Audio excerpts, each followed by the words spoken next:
Hi, and welcome to Female Entrepreneurs Magazine, your go-to platform for ambitious women who are ready to take the business world by storm. I'm your host, Angel France, and each week we'll dive into the latest strategies, stories, and success secrets from the most inspiring female entrepreneurs around the world.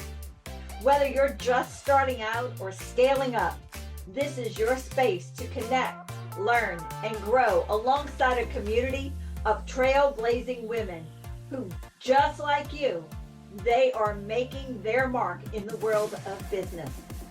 From personal branding to powerhouse marketing, from leadership to lifestyle tips, we've got you covered.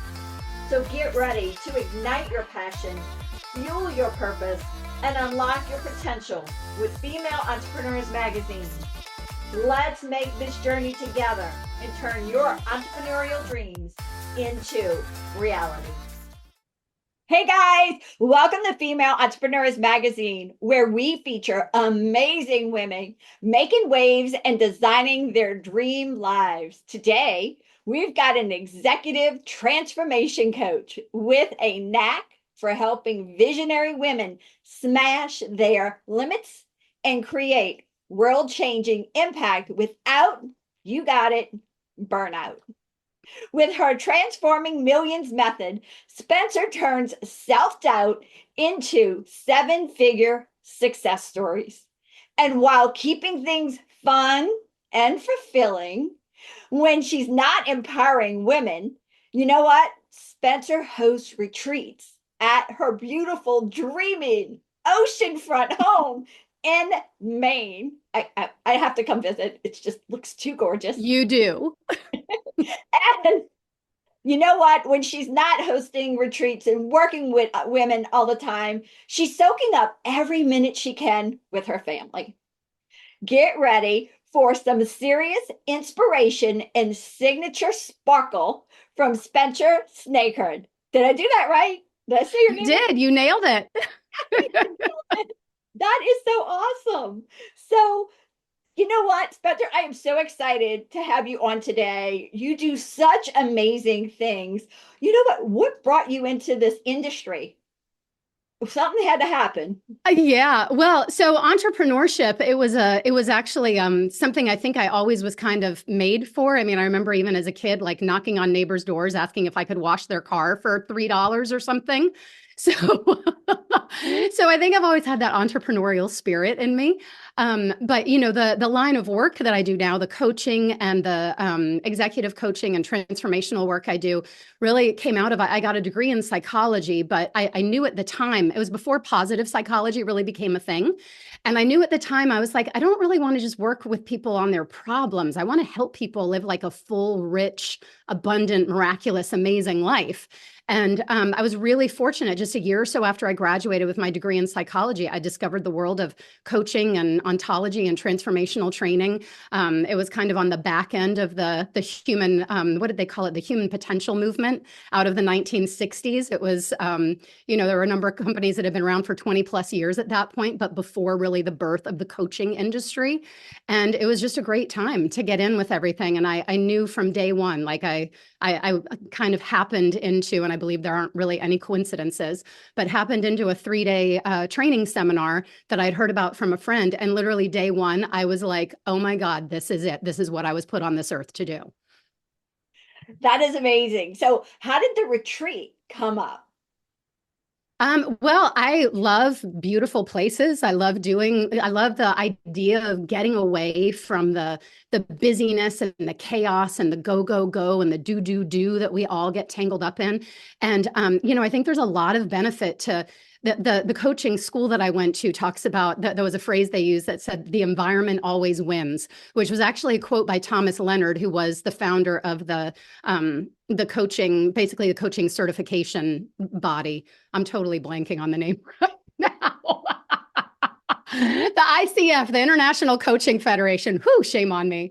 So anyway, he had a phrase, the environment always wins, meaning that We as animals adapt to our environments. And so if we're staying in the same environment we've always been in, around the same people, the same ways of thinking, the same cultures, the same, in some cases, the same negativities, the same demands, all of those things, then we really kind of keep being at the mercy of that.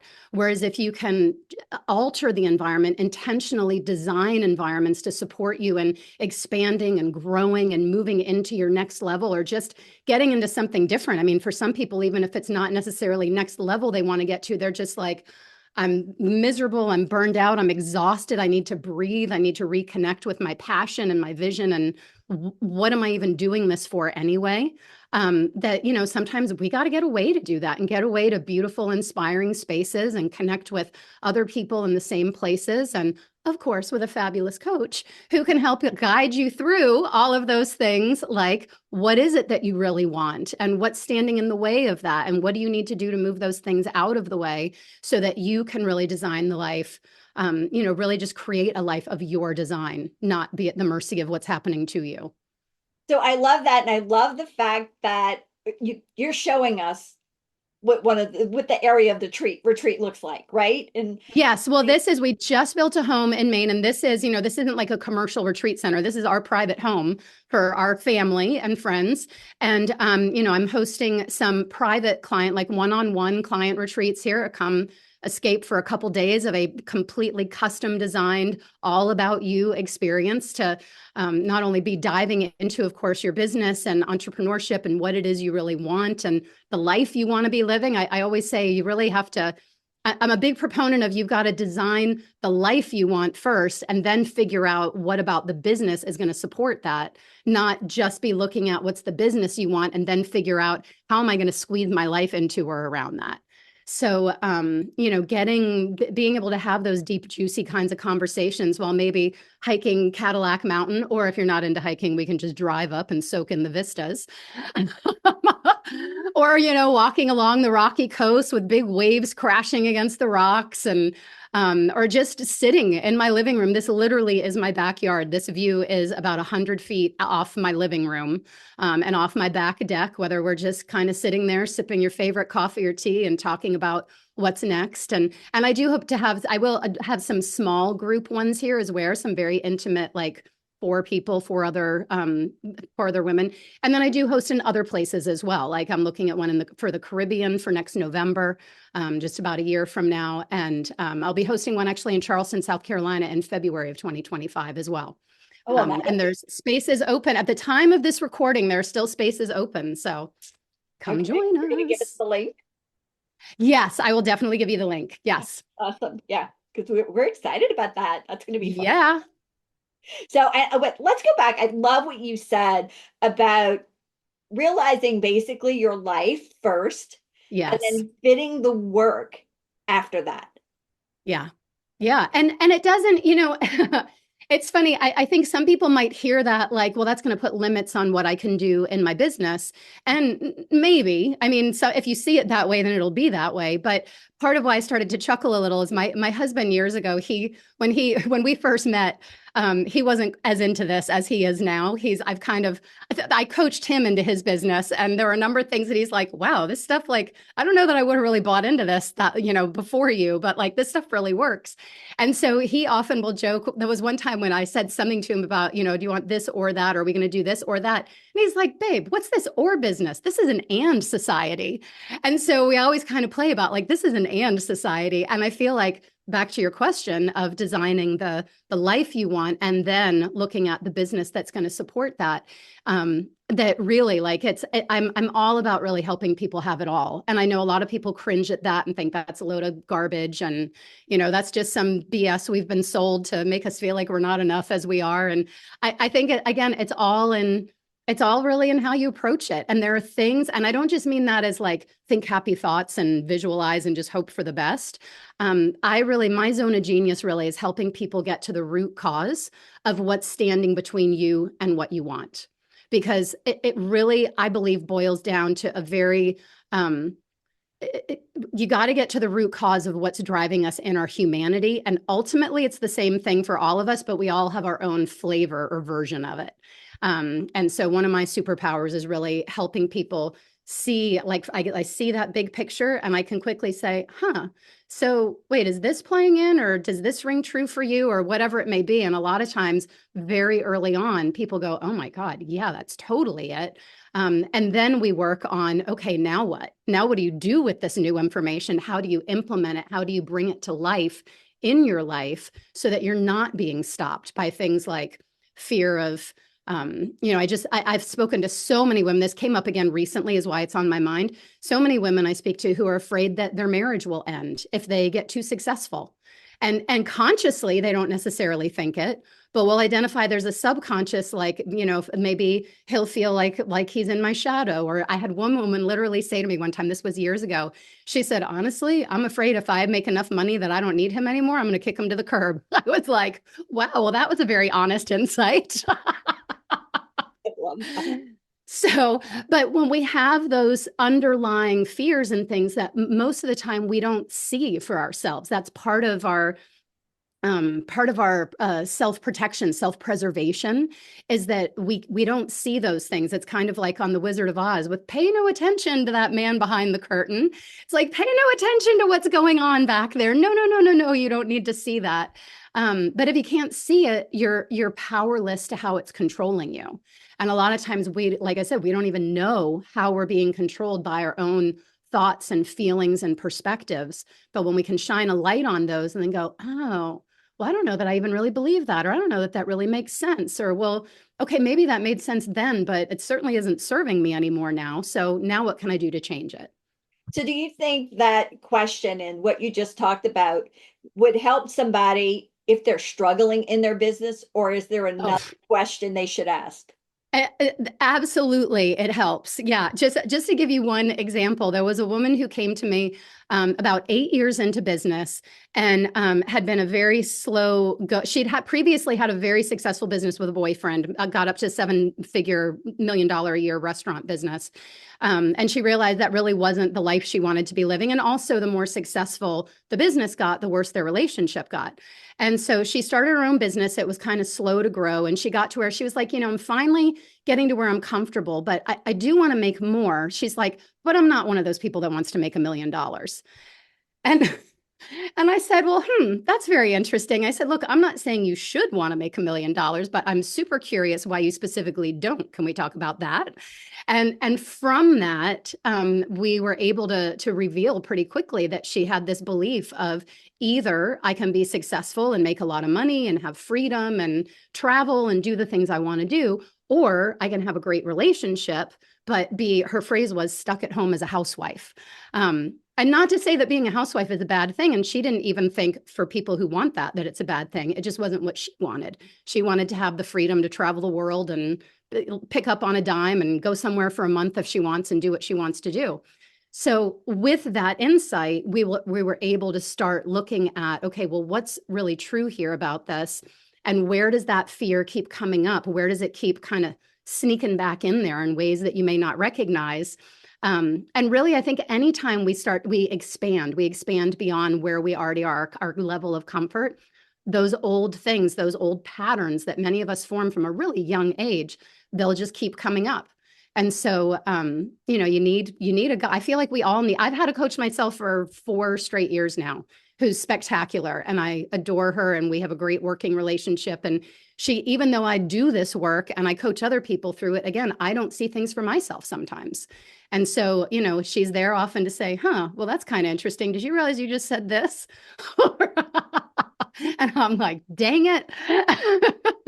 So we all need someone to help us see what we can't see for ourselves, and to continue to have the courage to take the aligned action to move forward toward what we really want. Very good. So we're talking about people who have been in business. What about if somebody's brand new, just getting ready to start or thinking about starting? What should be some of the questions they should ask themselves, or what advice do you have for them? I think, well, first off, I would say invest early in having a coach to help you with things like your perspectives and your beliefs. Certainly, of course, things like business strategy and business planning and things like that are important. But here's the thing. I've also had people come to me who are working with a business coach on the strategy and the planning, but they're working on a plan that they don't even want. And when they don't even want it, they think they want it. But if they don't really want it, if again, there's subconscious things that are afraid, like this is going to interfere with my ability to spend time with my family, or this is such a burden. I'm just going to be working all the time. And I don't want that. I want freedom, things like that. If you're working on a plan that subconsciously you really don't want, you will sabotage it. And so working with a coach like me can help you see, like, well, what is it that you really do want? And what are some ways, what are various ways, many roads to Rome, so to speak. What are the various ways that that intention can come to life? Because it's not like there's only one way to do things. You got to be able to look and see, for this intended end result, what are the various pathways I can take, and what are the ones that feel inspiring to me and feel maybe like a little bit of a stretch, but also doable, not something that has me think, ugh, this is never going to happen. Something that's going to give you that fire inside to keep that inspired action going. I love that. I love that. So I know you're married, you have a family. How do Yep. you balance it all? Especially, I mean, you have a great mindset. I love it. Let's put the work around what we really want. And I know your family is very important to you. So can you tell us how you balance it all? Yeah, I think it's, it can be a challenge for all of us at various times. It's not like, my life is always butterflies and rainbows. There's certainly days when, things get stressful, or I'm like, ugh, I got to do this, or, I'll be wanting to do something on work and something personal comes up that I need to redirect my attention to, or vice versa. But, a big part of it for me and the work I do with coaching others, that I also take the coaching for myself when I'm conscious to it, is to say, what really matters here, what really matters. And that's one of the big things I'm continuously talking with my clients about, is what is that vision that's in alignment with who you really are, what you're here for, like your passion or your purpose, and what matters most to you, and really bringing all three of those together. And so there's times when I have had to sort of put things on hold, or I've had to hand things over that I maybe didn't really want to hand over, but I thought, okay, if I want this to keep moving forward, I need to trust someone else to be doing some running with it. I have But some even just delegation recently, trouble too. I have some delegation challenges. I think a lot of us do. Well, a lot of us that go into entrepreneurship are super achievers to begin with. And of course, we do everything the best. And we have our vision for how it should be done. And we tend to think, well, crud, it's going to take me more time to explain to someone else and have to manage them and fix what they did differently than if I just do it myself, Are which you isn't reading my necessarily mind? true You're reading my mind. in your mind. So, but even like a few years ago, I had there were a number of personal crises that hit like boom, boom, boom right after another. Our home was threatened by the potential of 110-foot tall steel transmission lines, power lines running through our beautiful. This is our new home in Maine, but in Virginia we have another home that's on a beautiful 10 wooded acres with a stream through it, surrounded by horse farms, and we were going to have this gargantuan path of transmission lines within like 200 feet of our house. So I ended up heading up a grassroots organization to fight that. About 2 weeks after that, my then 18-year-old daughter got diagnosed with a cancerous brain tumor. And 2 days after she got diagnosed with her brain tumor, my dad died of a heart attack. And it was literally like just one thing after another. But part of to me, part of balance is being able to have the freedom to prioritize the way you want to prioritize. Balance doesn't have to always mean you're giving everything 100%. Balance can mean you recognize, okay, I've got some stuff going on right now that I need to tend to, and I need to be kind enough to myself to give myself the opportunity to address this. And it's okay if I step away from, sure, I had the goal for whatever in the business, but I'm not less of a person or less valuable if I set that aside or put that on hold for now to shift over to this other thing that really needs my attention and is a bigger priority at the moment. Well, And being okay with that. yeah. And that's the key, is being okay. Yeah. So knowing what all you've learned and what you've learned from other people, coaching them, what Yeah. would you go back and tell your 18-year-old self? It's funny. The first thing that comes to mind is invest in Netflix.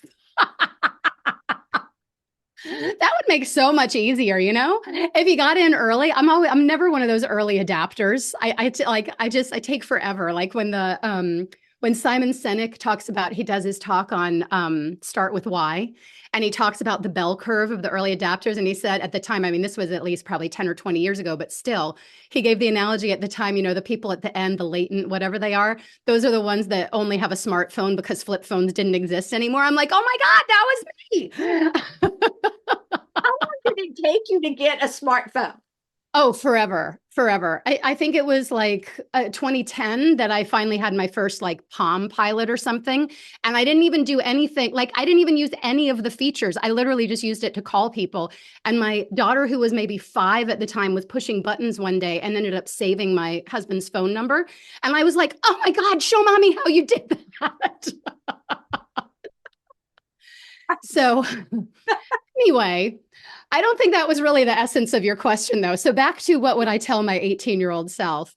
I think, the biggest thing I would say is, girl, you're freaking amazing. And like you have the power to like take on the world and just don't let anything talk you down from it. I think, I was so full of life then. And there were things that I think many of us through our late teens and early 20s, we get messages from the outside world that we interpret as we're not good enough, or we're not ready for something yet, or we're not old enough or experienced enough or whatever. And I love now when I see like early 20 somethings that are like, oh yeah, I got you. Like I can, I mean, you take it with a little bit of a grain of salt to recognize, okay, they don't maybe have the same level of life experience some other people do, but that doesn't make them necessarily less competent or less qualified. And I'm like, hell yeah, girl, you go. Like you go take the world on, you do it. And don't let anything stop you. Yeah, I really love having young people in the magazine. We had a 21-year-old last time, and I really like having people actually even in their 80s. Yes. I mean, and they start late. I love Yes. it. I love Yes. I things. love that you're covering the whole spectrum and the age spectrum anyway. I think that's fantastic. I love it. All right. What's one fact about yourself that nobody knows about? Oh, Lord.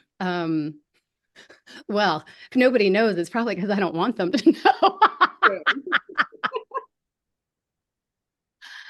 um, hmm. I, okay, this what just popped into my head. I've always had a secret dream of being a Latin ballroom dancer. That would be so cool. I know. I want to do swing. Swing is fun too. Swing is absolutely fun too. I was a dancer years ago, like growing up into my 20s. And I had some pretty intense eating disorders from age 10 into my early 20s. And that was partly why I dropped dance. Again, the environment always wins. And I recognize this environment is not supporting me in getting my head straight about my body image and things like that. And that So, happens in dance. I am to dance in school, so I totally get it. yep, Understand. yep. So yeah. So anyway, I reluctantly quit dance at the time, but since then now I've got knee issues and foot issues and hip issues and things. And I'm like, I feel like maybe there's something mental going on with me with that. I'm like, I gotta get these things handled because I do kind of think I'm like, maybe it'll be something I'll just take on like in retirement. I'll just become one of those like, like you talk about 80-year-old entrepreneurs, I'll be like the 80-year-old Latin dancer. I actually like watching the YouTube Latin dance competitions. Have you Yes. sat there and watched some of them? Yep. Yep. Yeah. All right. Yeah. If you had superpower for one day, one superpower, what would it be? Are we talking like typical superpowers like you see in Marvel movies or any superpower? Any superpower you would like. All right, I'm going to go Miss Congeniality and say create world peace. But what I mean by that, okay, I loved that movie. I love how she made fun all the time of all the pageant ladies that were like, I want world peace. And at the end, she's crying. She's like, I really do want world peace. But here's the thing, the work I do, I really feel like I feel like part of my, how do I want to say this? My mission, my vision is to shift the consciousness of humanity, to like advance the evolution of humanity and our consciousness on this planet. And I think a lot of it, if we can all just recognize, like, if we can all just see when it's like fear kicking in, not who we really are on a spiritual level, and can recognize within ourselves and within others.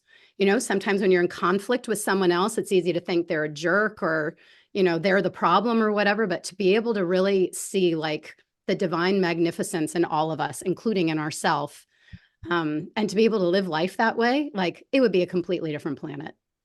That would be amazing. I understand where you're coming now from world peace. I love it. I love that. All right. Do you have a favorite book that you like? I'm not a huge reader anymore, but you know, one of my favorite ones that it sort of relates to transformation and entrepreneurship. It's a really small one that's fabulous by Deepak Chopra. That's called, what is it? It's like the Art of Abundance or the Law of Abundance or something like that. I'll follow up for it to be included in the link because I know you sometimes include that in I'll include it. You don't have to the tell me. article. Yeah. Yeah. Maybe it's just called Abundance. I can't remember. It's something about abundance, but it's a very, very small book that you can read in like less than an hour. And it has things that will just like really have you look at things differently. Like there was something he was talking about with there was a situation, there was some like global project going on, and there was a meeting of a bunch of people, and someone said something about, well, where's the money going to come from for this? And the kind of the guru of the group said, from wherever it is right now. And I was like, wow. It's coming. Yes, it is going to come from wherever it is right now. But there's things in there with perspective where he talks about in abundance, thinking of like all the grains of sand on the planet or all the drops of water in the ocean. Like there is as an abundance in creation. And when we start to tap into that and look at things that way, it completely shifts what's possible for us. I love that. All right. Favorite song that gets you moving? Oh, you know, one of my favorites in recent years is the one from I always call it the Barnum movie. Oh my gosh. This is me. This is me is the name of the song from the one with Hugh Jackman that was based on Ringling Barnum Brothers. Yeah. I always forget the name. I don't know why. It's one of my favorite movies. But anyway, this is Dancers me. I don't absolutely know. love. Dancers do not know names of songs. I don't know names of songs. I just know the beat. I can sing it and I can move to it. That's how I feel. Absolutely. Absolutely. I feel like that really is one that like embodies what I'm all about as well. Like I feel like this whole like own your awesomeness for all of who you are, like exactly who you are as you are, for all of who you are and for all of who you're not. And when we really can embody that, it's a whole new world. I love that. All right. Your favorite quote. I feel like I should have something more zen, but the one that always comes to mind that I love the most is from Ferris Bueller when he says, life is pretty short. If you don't stop and look around once in a while, you might miss it. So I think that really speaks to being present in the moment, and life really does move fast. And it's, you know, part of why I went into entrepreneurship was because my kids were young and I had this vision. My first business was running a yoga studio. And my vision was, I'm going to be my own boss and I'm going to have all this time and freedom to spend with my kids. And one day I started it when I was pregnant with my first daughter. And I realized when she was about to go into middle school that I was like, the vision has not come to life yet. This kind of business, maybe not the kind of business that creates the freedom. When you got to be there teaching the classes and going to all the marketing events and doing all the things that, you know, I realized like their whole youth, there was a lot of time spent with babysitters while I was working, or me telling, you know, them saying, Mommy, I'm hungry. And me saying, have a bowl of cereal or fix yourself a hot dog. I'm in the middle of something. And I was like, something is not fitting here. So yeah, life is really short, and you gotta savor it for every moment and enjoy it, because we can never get those moments back. I love the fact that you actually saying real life and that it happened to you. So you Yeah. know how to look into somebody else's life and go, Girl, quit that now. Yes, I love that. That is so good. So how do you stay motivated? Because you know, we have a wild world that we live in. we do. And how do you stay motivated through all that? Yeah, I think a lot of, you know, I mentioned Simon Sinek before in his Start With Why talk on it was a TED talk. I don't know if it was TED or TEDx, but anyway, if your listeners haven't heard it, I highly recommend to look it up. Start With Why. But I think that's a big one for me is remembering why I'm doing what I'm doing, and not just from my vision and my desire of what I know is possible out of this work, and the results and the freedom that I see people get. One of my clients who had worked with me for a couple of years had a horrible, horrible, horrible upbringing, and always felt very like separate and disconnected. And she had said at one point, she's like, I feel like I'm an orphan of the universe. Like I don't have connection or family or belonging. And she came to the first retreat I did. And from an exercise we did, I'm getting goosebumpy just the anticipation of saying this.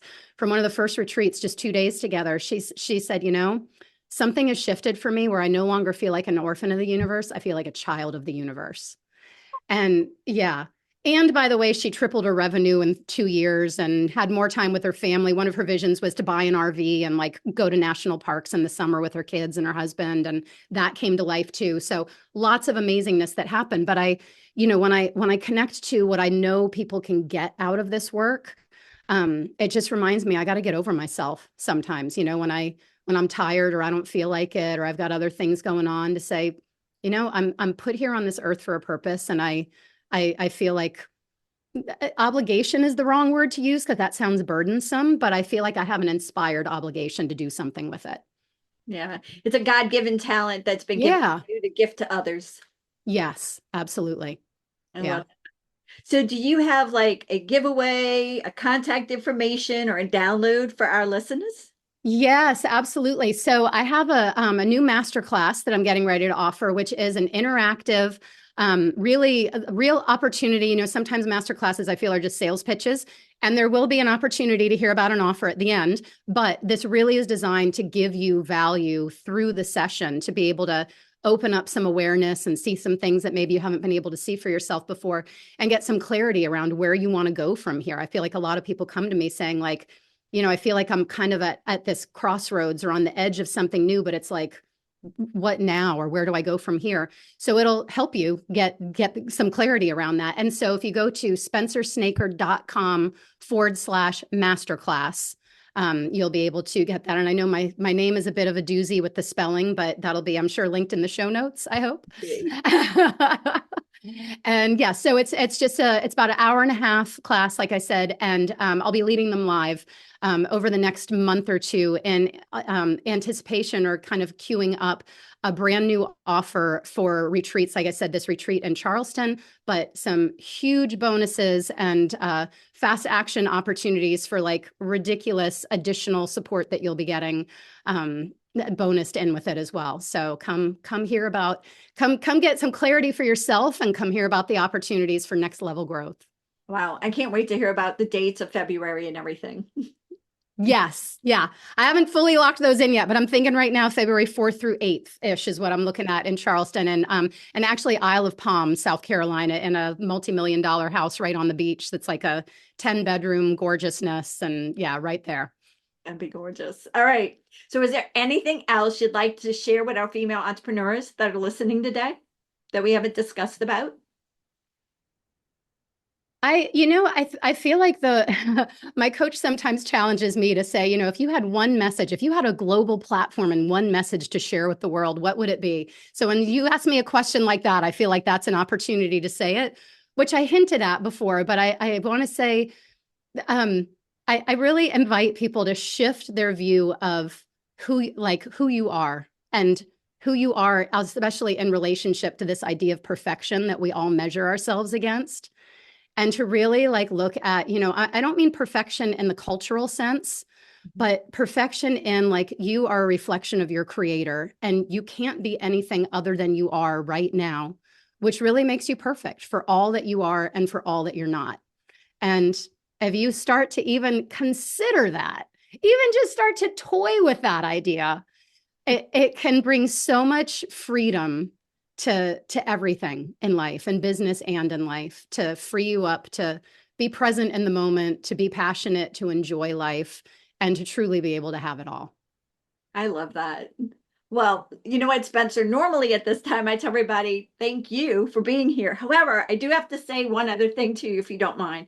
Besides, you're so amazing. You're so terrific. And every month we pick who's going to be on the cover. And this month, for November, you have been chosen. Oh my gosh, that's incredible. Oh, I'm so excited and honored. Thank you. So I'm goosebumpy.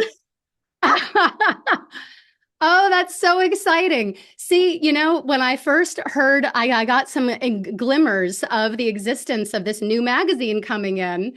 And then when I didn't take action on it right away, I was like, maybe a later month will give me a better opportunity to be on the cover. And look at that.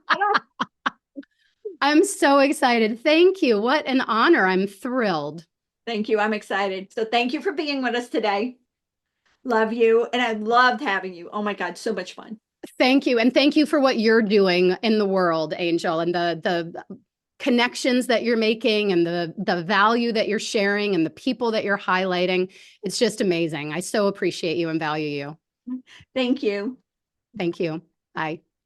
Thank you so much for tuning in to this episode of Female Entrepreneurs Magazine. I hope you found inspiration, actionable tips, and a sense of connection with our incredible community of driven women. Don't forget to hit that subscribe button, leave a review, and share the episode with fellow entrepreneurs who are ready to elevate their game. Remember, your success is just the beginning, and we're here to support you in every step of the way. Until next time, keep shining, keep thriving, and remember, you have the power to create the business and life of your dreams. Stay inspired, and I'll see you in the next episode. Bye.